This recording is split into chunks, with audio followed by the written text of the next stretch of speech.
Nouvelle question du public. La diaspora africaine doit sans doute faire face à des enjeux à la fois sociaux et politiques, ici et là-bas. Écoutons la question et la réponse. Si c'est une question, peut-être il s'agit d'une observation, parce que on a parlé tout à l'heure d'un problème de langue qui se pose. Parce que on a souligné tout à l'heure que lorsque les Ukrainiens sont arrivés en France, ils ont eu la chance que les Français ont mis un système sur pied qui leur permettait, ou qui permettait à leurs enfants de promouvoir la langue ukrainienne. Alors moi je m'emmène, ou alors ce qui me permet de penser que nous, en Afrique, on aura beaucoup de difficultés à trouver cette possibilité.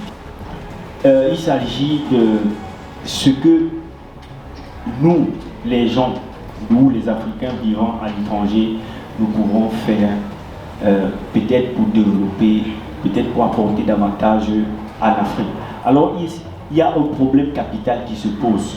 Ce problème capital, c'est la colonisation que nous vivons jusqu'à aujourd'hui. Parce que pour pousser les réflexions un peu plus loin sur le thème d'aujourd'hui, je pense qu'il y a un problème de colonisation qui se pose jusqu'à aujourd'hui. C'est ce que je pense. Parce que si ce problème n'est pas résolu, on va beau faire ce qu'on a à faire, rien ne doit changer. Parce que je pense que nos dirigeants africains, ceux qui sont au pouvoir, que ce soit au Cameroun, au Côte d'Ivoire, partout dans les pays africains, travaillent au compte des Européens. Moi je pense. Parce que du moment où on doit chercher à développer l'Afrique, il faudrait tout simplement qu'on essaye de, comment je vais dire, de sortir de cette colonisation-là. Donc c'est un peu ce que je voulais souligner.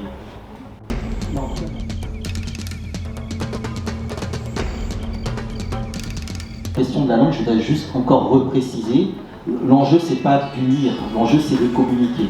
Il ne s'agit pas d'avoir une langue qui devient uniforme, etc. C'est juste d'avoir une langue de communication, de la même manière que souvent quand on arrive quelque part, on essaie de parler anglais parce qu'on se dit que l'anglais c'est la langue de la communication universelle. Donc c'est juste l'idée d'avoir une langue africaine qui soit un peu l'équivalent de l'anglais, qui nous permette partout où on se rend de trouver quelqu'un dont on peut penser qu'il peut parler cette langue africaine. Et je crois que c'est quelque chose qui est très important à mettre en avant, et c'est une affaire de une ou maximum 2 générations. Voilà, les enfants, ça apprend très très vite les langues, ils apprennent très très vite toutes les langues du monde, donc s'il y a vraiment une volonté de le mettre en place, ça se fait très rapidement. Et donc d'où la troisième question.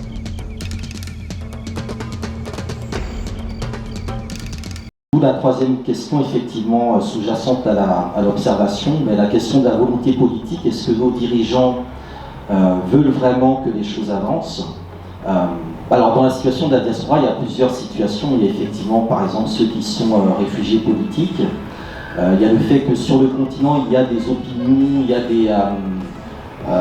y a des positions qui sont intenables et qui, pour des questions d'intégrité, nous font quitter nos pays d'origine, notre continent.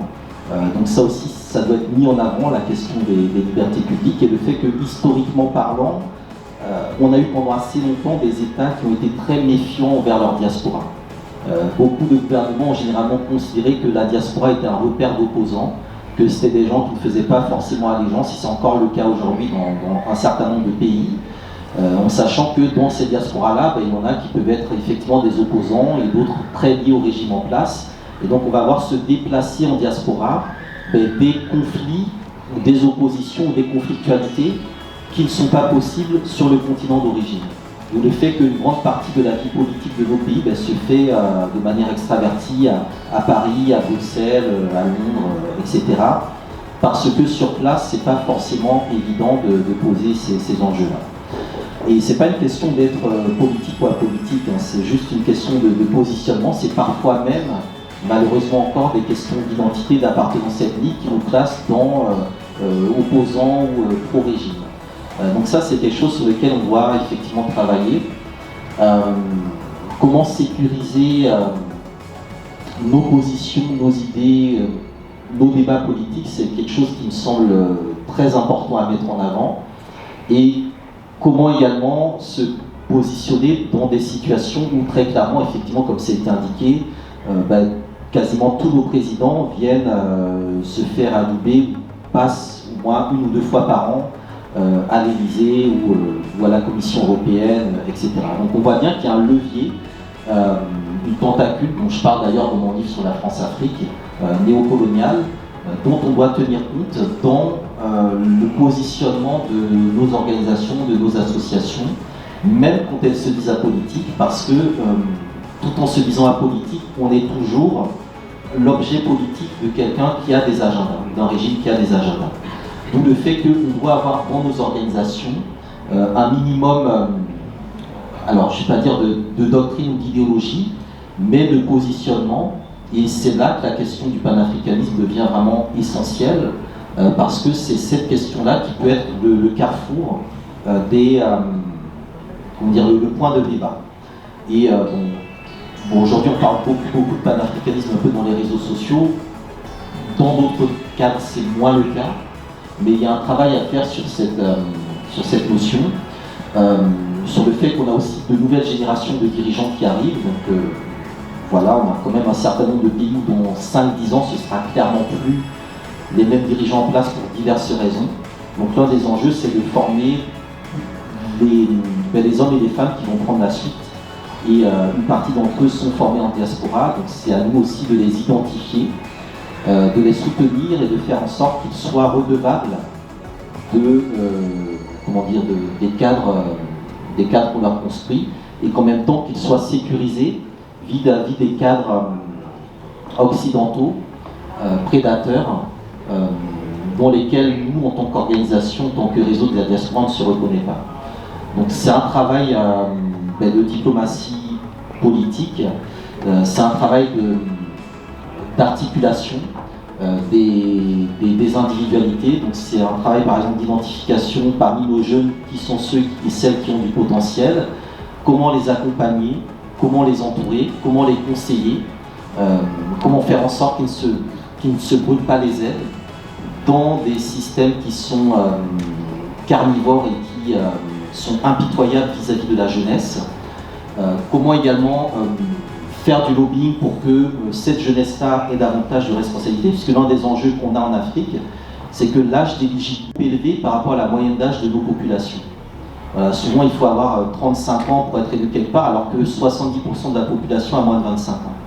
Donc du coup, ça pose des problèmes. Donc il y a un moment où toute cette génération-là va arriver au seuil en question.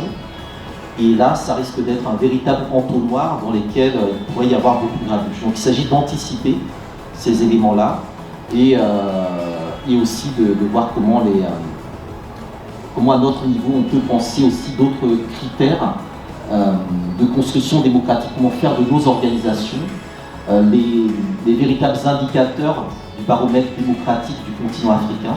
Donc comment développer une logique de think tank dans ces structures-là. Comment faire en sorte que les candidats aux élections présidentielles en Afrique soient obligés de passer devant des groupes comme les nôtres pour présenter leurs projets, très concrètement. Comment avoir des canaux qui permettent de les interpeller directement.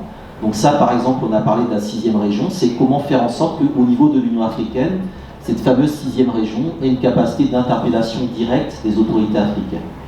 Comment, par exemple, penser des projets de référendum au niveau de la diaspora, qui pourraient avoir tout à fait sens. Donc c'est toutes ces questions-là sur lesquelles nos organisations, sur un plan, je dirais, diplomatique, ont vocation, je pense, dans les années qui viennent, à travailler et à se structurer. Merci.